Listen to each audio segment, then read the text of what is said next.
Okay, boys and girls, for Lesson 12 problem set, the directions say fill in the missing numbers. So just like we did in our lesson together, you are going to find the missing part. So this one says 3 plus what equals 5. So you need to find that missing part. You're going to do the same thing for numbers 2 and 3. On the back of the problem set, number 4 says, Kate and Bob had 6 balls at the park. Kate had 2 of the balls. How many balls did Bob have? So in this space, you're going to draw a picture to match the story. You can hit pause now to draw the picture. Here's the problem one more time. Draw the picture as I read it. Kate and Bob had 6 balls at the park. Kate had 2 of the balls.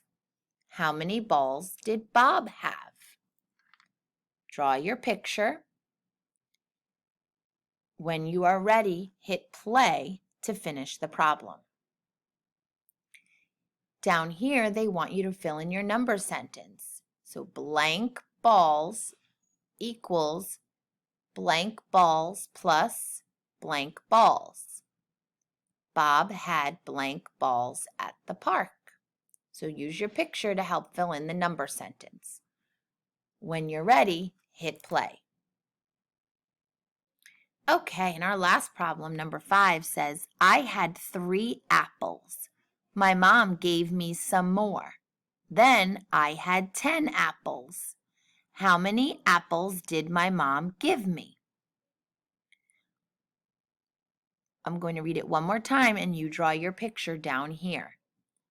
I had 3 apples. My mom gave me some more. Then I had 10 apples. How many apples did my mom give me?